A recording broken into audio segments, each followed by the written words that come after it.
নমস্কার। তো চলুন সবাইকে আমার চ্যানেলে ওয়েলকাম। আজকের ভিডিওতে আমি 4টি স্টক নিয়ে আলোচনা করব। প্রথম যে স্টকটি নিয়ে আলোচনা করব সেটা হচ্ছে কল্যাণ জুয়েলার্স। যদি আপনি কল্যাণ জুয়েলার্সের রেজাল্ট দেখেন, মোটামুটি এদের টোটাল সেলস গ্রোথ করেছে মানে Q1 লেটেস্ট কোয়ার্টারে Q1 FY27-এ এদের সেলস গ্রোথ কত করেছে 46%। এদের এবিটটা গ্রোথ দেখেন, অপারেটিং প্রফিট গ্রোথ মনে হয় 25%-এর মতো। যদিও এখানে 46% সেলস গ্রোথ দেখাচ্ছে, অ্যাকচুয়ালি যদি কল্যাণের পিওর বিজনেস দেখেন, যে মেন বিজনেস যে রিটেল জুয়েলারি বিজনেস, এখানে কিন্তু গ্রোথ করেছে 38%। আর বাকি যে 8% বিজনেসটা করেছে এটা অ্যাকচুয়ালি বুলিয়ান সেল, এই সোনার যে বিস্কুট হয় বুলিয়ান, বুলিয়ানটা এদের ওয়ান টাইম বিজনেস। এটা এদের টোটাল যে সেল করেছে এবার, তার মোটামুটি 8% যে বুলিয়ান সেল করেছে। এদের অ্যাকচুয়াল যে রিটেল জুয়েলারি বিজনেসটা গ্রোথ করেছে 38%। এটা কিন্তু এদের মেন বিজনেস। আর যেটা বুলিয়ান সেল হচ্ছে ওয়ান টাইম বিজনেস, মানে অ্যাকচুয়াল এদের রিয়াল রেভিনিউ হচ্ছে 38%। টোটাল যদি দেখেন, এদের টোটাল সেলস গ্রোথ করেছে 46% আর প্যাট গ্রোথ করেছে 25%। এবিটটা গ্রোথ মানে অপারেটিং প্রফিট গ্রোথ। তার মানে এখানে যদি Q1 FY27 দেখেন, এদের কিন্তু মার্জিনটা কম্প্রেস হয়েছে, মানে কোম্পানি কিন্তু অপারেটিং লেভারেজ পায়নি। কারণ টোটাল সেলস গ্রোথ 46%, সেখানে এবিটটা গ্রোথ করেছে 25%। তার কারণ কি? তার কারণ হচ্ছে যে বুলিয়ান সেল, একটা বড় পোর্শনের বুলিয়ান সেল রয়েছে। আর বুলিয়ান সেলে কি এখানে কিন্তু প্রফিট মার্জিন খুবই কম থাকে, কারণ এখানে কোনো এদের মানে কোনো ডিজাইনিং চার্জ এটা কিছু নিতে পারে না। সোনার বিস্কুট যেটা হয় সেল, যেটা করে বুলিয়ান সেল, এখানে গিয়ে মার্জিন খুব কম থাকে। এদের টোটাল সেলের 8% বুলিয়ান সেল করেছে, এখানে মার্জিন কম থাকে। এটা কিন্তু এদের এবিটটা মার্জিনে কিন্তু একটা এবিটটা মার্জিনটাকে কম্প্রেস করে দিয়েছে। যদি এই কোম্পানি কিন্তু এই কোয়ার্টার ইনভেন্টারি গেনও পেয়েছে, তবুও কিন্তু ইনভেন্টারি গেন পাওয়ার পরেও কিন্তু এদের মার্জিন কমে গেছে।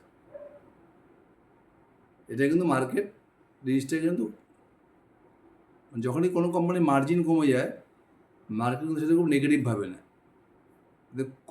কনকল দেখেছে, কনকল কিন্তু ম্যানেজমেন্ট জিনিসটা ক্লিয়ার করে দিয়েছে। অ্যাকচুয়ালি এদের যে ইনভেন্টারি গেনটা পেয়েছে এরা, সেই গেনটা কিন্তু এরা এদের প্রমোশনাল কস্টে খরচা করেছে। Promotional, advertisement, growth. এই যদি কোম্পানি কিন্তু এত অ্যাডভার্টাইজ করছে, প্রমোশনে খরচা করছে, কিন্তু কোম্পানি কিন্তু বিজনেস যদি দেখেন আপনি, আমরা জুয়েলারি সেক্টর সবথেকে কনসিস্টেন্ট গ্রোথ করে যাচ্ছে এরা। 30%, 35% কিন্তু নন স্টপ গ্রোথ করে যাচ্ছে। এদের ক্যান্ডিয়ার দেখুন, এদের ক্যান্ডিয়ারে কিন্তু দুর্দান্ত গ্রোথ করছে। আর কোম্পানির যে ফিউচার গাইডেন্স তাই রয়েছে, 30-35% গ্রোথ করবে। কিন্তু কোম্পানির ক্ষেত্রে যেটা মেন সমস্যা হবে আমার মানে কিউ টুতে সব থেকে বেশি ট্র্যাক করতে হবে এদের অপারেটিং মার্জিনটা। তাহলে কিউ2তে কিন্তু আরও এরা বেশি, এদের ইনভেন্টারি গেনটা বেশি হবে আরও। সেখানে কিন্তু এদের মার্জিনটা বেশি, মানে শুধু ইয়ার ট্র্যাক করলে মানে এই Q1 যে মার্জিনটা, তার থেকে কিন্তু Q2 মার্জিনটা বাড়া উচিত। এটা আমাদের ট্র্যাক করতে হবে আর কি। কল্যাণে কিন্তু মার্জিনটা খুব ইম্পর্টেন্ট। কল্যাণ কিন্তু ননস্টপ গ্রোথ করে যাচ্ছে। Q1 যেরকম মার্জিন কম্প্রেস হচ্ছে, তার কারণ রয়েছে। Q2 যদি মার্জিন কম্প্রেস হয়ে যায়, তাহলে কিন্তু মার্কেট কিন্তু খুব নেগেটিভ রিয়াকশন দেবে কল্যাণকে। বিজনেস লং টার্ম হয় কোনো প্রবলেম নেই, কিন্তু কোম্পানি আমাদের ট্র্যাক করতে হবে কল্যাণের মার্জিনটা, স্টার্টেড রেশিও বাড়লো কি না, যাতে বুলিয়ান সেল যাতে না হয়। আর বুলিয়ান্স যত কম হবে তত মার্জিনটা বাড়বে, স্টার্টেড রেশিও যত বাড়বে কল্যাণের মার্জিন বাড়তে থাকবে। আমার রিটেল বিজনেসের গ্রোথ দরকার, আর বুলিয়ানের কোনো গ্রোথের দরকার নেই। মার্কেট কিন্তু এই জিনিসটাকে ট্র্যাক করবে। এই দেখুন 38% সেলস গ্রোথ করার পরে কিন্তু মার্কেট কল্যাণকে পানিশ করেছে আফটার রেজাল্ট, তার কারণে মার্জিন কম্প্রেস হয়েছে। এটা আপনাকে বুঝতে হবে, মার্জিন ডিরেকশনটা কিন্তু খারাপের দিকে। নেক্সট টাইমে যে স্টকটা করবো আলোচনা হচ্ছে বিএসসি। যদি বিএসসি রেজাল্ট দেখেন, সুপার রেজাল্ট করেছে Q1, মোটামুটি 60%-এর উপরে sales growth, more than 60% operating profit growth, terrific result. আর বিএসসি আমি মোটামুটি লাস্ট 3 বছর থেকে বিএসসিকে দেখছি, এটা কিন্তু নন স্টপ, বুল মার্কেট বলুন, বিয়ার মার্কেট বলুন, প্রতিটা কোয়ার্টারে এদের দুর্দান্ত রেজাল্ট করে যাচ্ছে নন স্টপ। এই জন্য বিএসসি কিন্তু মার্কেট দেখুন সবসময় হাই প্রিমিয়াম ভ্যালুয়েশন দেয়। আর বিএসসি লাস্ট 3-4 বছর কিন্তু দুর্দান্ত রিটার্নও দিয়েছে ইনভেস্টারদের, তাহলে বিজনেস মডেলটা এরকম রয়েছে। ভারতের দুটো স্টক এক্সচেঞ্জ, বিএসসি, এনএসসি, এখানে কম্পিটিশনই নেই। আর বিএসসির সবথেকে প্লাস না রেভিনিউ। বিএসসির তো রেভিনিউ শুধু এফএনও থেকে আসে না, এফএনও থেকে রেভিনিউ আসছে, যত কোম্পানি লিস্টেড আছে তাদের থেকে একটা পয়সা পাচ্ছে এরা। আইপিও যেমন নিয়ে এসছে কোম্পানি, সেখানে ইনকাম হচ্ছে। মিউচুয়াল ফান্ড থেকে পয়সা পাচ্ছে, ইনভেস্টমেন্ট থেকে পয়সা পাচ্ছে, বিভিন্ন ব্রোকারেজ হাউস থেকে পয়সা পাচ্ছে। এদের ইনকামে প্রচুর স্টিম রয়েছে। এই জন্য এফএনও ভলিউম একটু যদি আপডাউনও হয়, বিএসসির কিন্তু ইনকামে খুব একটা এফেক্ট পড়ে না, মানে বুল মার্কেট হোক বিয়ার মার্কেট হোক, বিএসসির কিন্তু ইনকামটা মোটামুটি সেকুলার, ওনাদের ইনকামের স্ট্রিমটা অনেক রয়েছে। এদের কিন্তু ননস্টপ দেখুন সিমিলার গ্রোথ করে যাচ্ছে, হাই রেঞ্জের গ্রোথ, যেটা মার্কেট কিন্তু বিএসসিকে দেখুন সবসময় হাই ভ্যালুয়েশন দেয়। তারপরে আরেকটি কোম্পানি আছে এমসিএক্স, মাল্টি কমোডিটি এক্সচেঞ্জ। এদেরও আপনি Q1 এর রেজাল্ট দেখেন, ইয়ার ওয়ানে যদি কম্পেয়ার করে দেখুন প্রায় 90% সেলস গ্রোথ, 100%-এর উপরে অপারেটিং প্রফিট গ্রোথ, মানে এই নাম্বারটি দেখেন, নাম্বারে কিন্তু কোনো সমস্যা নেই, সমস্যা হচ্ছে এক্সপেকটেশন। একদম এমসিএক্স হাই ভ্যালুয়েশন ট্রেড করেছে, আর মার্কেটের কিন্তু এমসিএক্স থেকে বিশাল এক্সপেকটেশন। এদের রেজাল্টে একটা সমস্যা হয়েছে যে গত বছরের যে Q4 FY26 থেকে এই কোয়ার্টারে Q1 FY27 মোটামুটি রেভিনিউ প্লাস এবিটটা দুটো কিন্তু কমে গেছে, মোটামুটি 20%-এর মতো। রেভিনিউ কমে গেছে, প্যাটও কমে গেছে। কোয়ার্টার টু কোয়ার্টার রিয়াল রানের কথা ঠিকই রয়েছে, 90% সেলস গ্রোথ, 100%-এর উপরে এবিটটা গ্রোথ। Q2Q মানে Q4 FY26 থেকে Q1 FY27 এখানে কিন্তু সেলস গ্রোথও কমেছে 20%-এর মধ্যে, এবিটটা গ্রোথও কমেছে। এটা কিন্তু মার্কেটের পছন্দ হয় না, এই জন্য কিন্তু মার্কেট একটা নেগেটিভ রিয়াকশন দিচ্ছে।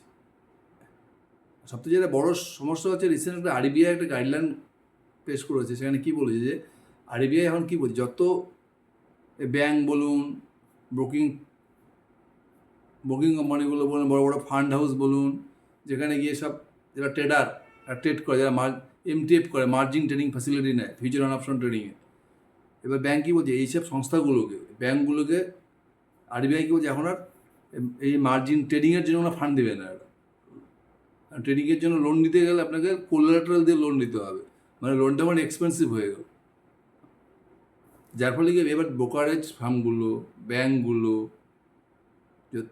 ফান্ড হাউস যারা এই এমটিএফ করাচ্ছে, গ্রো বলুন, অ্যাঞ্জেল ওয়ান বলুন, যত রকম কোম্পানি রয়েছে যারা এই মার্জিন ট্রেডিং ফ্যাসিলিটি দিচ্ছে আর কি, এই ফিউচার অন অপশন ট্রেডিংয়ে, এরা এখন সহজে দিতে যাবে না, বা দিলে এক্সপেন্সিভ হয়ে যাবে, ইন্টারেস্টটা বেড়ে যাবে।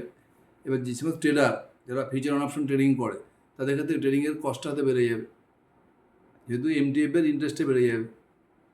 যার ফলে কী হচ্ছে, মার্কেট কী মনে করছে, যেহেতু এমসিএক্সের রেভিনিউটা কিসের উপরে ডিপেন্ড করে, পুরোটাতে ফিউচার অন অপশন ট্রেডিং না। কমোডিটিসে যত অপশন ট্রেডিং বাড়বে, ফিউচার অন অপশন ট্রেডিং বাড়বে, এমসিএক্সের নাম রেজাল্ট বিজনেস বাড়তে থাকবে।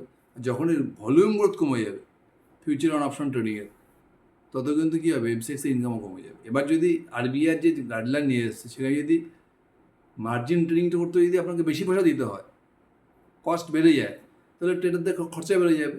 মার্কেট এটা রিয়াক্ট করছে যে হয়তো ফিউচার অন অপশন ট্রেডিংয়ের ভলিউম এফেক্ট হতে পারে।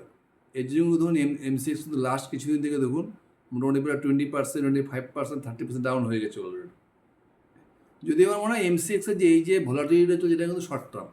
লং টার্মে কিন্তু এমসিএক্সের যে বিজনেস মডেল রয়েছে, ইন্ডিয়াতে কমোডিটি ট্রেডিংয়ের যে গ্রোথ প্রসপেক্ট রয়েছে, যাতে কমোডিটি ট্রেডিং শুরু হয়েছে, আমার মনে হয় লং টার্মে কিন্তু এমসিএক্সের কোনো সমস্যা নেই।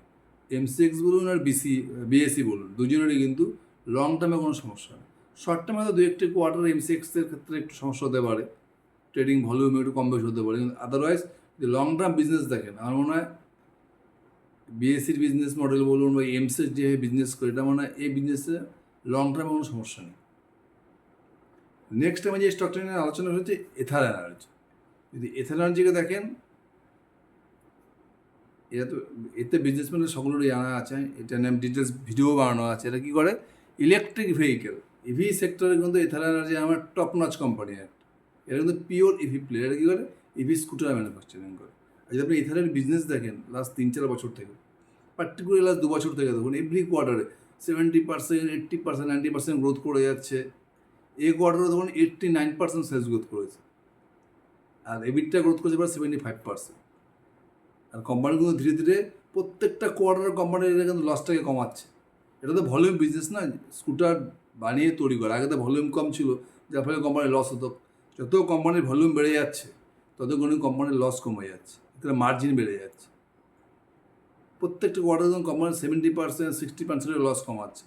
এই কোয়ার্টার ধরুন প্রায় 70% লস কমিয়ে দিয়েছে। তোমার আশা করা যায় নেক্সট 2 থেকে 3টে কোয়ার্টারে কিন্তু এথার এনার্জি মোটামুটি আমার প্যাট পজিটিভ হয়ে যাবে। এই কোয়ার্টার অলরেডি এবিটটা পজিটিভ হয়ে গেছে, এদের এবিটটা কিন্তু পজিটিভ, ফার্স্ট টাইম এবিটটা পজিটিভ হয়ে গেছে। কোম্পানির যে গাইডেন্স রয়েছে, কোম্পানি যে ভলিউম গ্রোথ করছে, ম্যানুফ্যাকচারিং ক্যাপাসিটি বাড়াচ্ছে, এথার এনার্জি কিন্তু দেখবেন নেক্সট 2 থেকে 3 বছর আমার মনে হয় ইলেকট্রিক ভেহিক্যাল সেক্টরে দুর্দান্ত রিটার্ন দিতে পারে ইনভেস্টারদের। এই জন্য মার্কেট কিন্তু অলরেডি রিওয়ার্ড করা শুরু করে দিয়েছে। মার্কেট কিন্তু সবসময় নাম্বার দেখে না, মার্কেট দেখে ডিরেকশন, যে কোম্পানির ডিরেকশন কোন দিকে। আর এথারের ডিরেকশন কিন্তু দেখুন লাস্ট যদি আপনি 1 থেকে 1.5 বছরে দেখেন, এভরি কোয়ার্টারে সেলস গ্রোথ বলুন, মার্জিন বলুন, লাগাতার লস কমাচ্ছে, তার প্রত্যেকটা কোয়ার্টারে লস কমিয়ে নিচ্ছে, যার ফলে কিন্তু অলরেডি এথারে কিন্তু মার্কেট রিওয়ার্ড করা শুরু করে দিয়েছে। মানে বিজনেস একদম পারফেক্ট দিকে যাচ্ছে আর কি। সেলস গ্রোথ বলুন, ভলিউম গ্রোথ বলুন, যে কতগুলো স্কুটার এরা বিক্রি করছে, যদি আপনি ইয়ার অন ইয়ার কম্পেয়ার করেন, প্রত্যেকটা কোয়ার্টারে 70%, 80%, 100% করে ভলিউম গ্রোথ করে যাচ্ছে। সমানে মার্কেট শেয়ার কিন্তু তারা ক্যাপচার করছে। যা প্রজেকশন রয়েছে ইন্ডিয়াতে, মোটামুটি নেক্সট 3 to 4 ইয়ার্স 30% উপরে কিন্তু ইভি স্কুটারের গ্রোথ হতে পারে। আর সেখানে কিন্তু এথার এনার্জি একটা বিশাল বড় বেনিফিশিয়ারি হতে পারে। তার কারণ কি, তারা পিওর ইভি স্কুটার প্লেয়ার।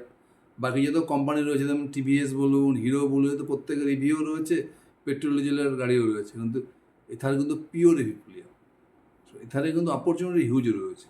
শুধু নেক্সট 2 থেকে 3 বছর দেখতে হবে এদের যাতে মার্জিনটা কম্প্রেস নয়। মার্জিন যদি কম্প্রেস হয়ে যায়, তাহলে কিন্তু প্যাট পজিটিভ হওয়া মুশকিল হয়ে যাবে। এই একটি রিস্ক হচ্ছে এথার এনার্জি, মার্জিন যদি ঠিক থাকে। কারণ এথারের গাড়ি তো এমনিতেই এক্সপেন্সিভ। এথারের যে স্কুটারগুলো রয়েছে এমনিতেই 1.5 লক্ষ টাকা, 1,50,000, 1,60,000, এমনিতেই এক্সপেন্সিভ গাড়ি। এখানে কিন্তু মার্জিনটাকে এদেরকে বজায় রাখতে হবে। মার্জিন কম্প্রেস করে গ্রোথ করলে কিন্তু ইথারের প্যাট পজিটিভ হওয়া মুশকিল হয়ে যাবে। শুধু ইথারের ক্ষেত্রে ইথারের গ্রোথে কোনো সমস্যা নেই, ডিমান্ড হিউজ রয়েছে, আমাদের ফলো করতে হবে মার্জিনটা। তাহলে আজকে যে 4টি কোম্পানি নিয়ে আলোচনা করলাম, BSC, MCX, Kalyan jewellers, Ather, 4টি কিন্তু হাই গ্রোথ ইঞ্জিন, আর 4টিতে কিন্তু ফিউচার প্রসপেক্ট হিউজ রয়েছে। Thank you.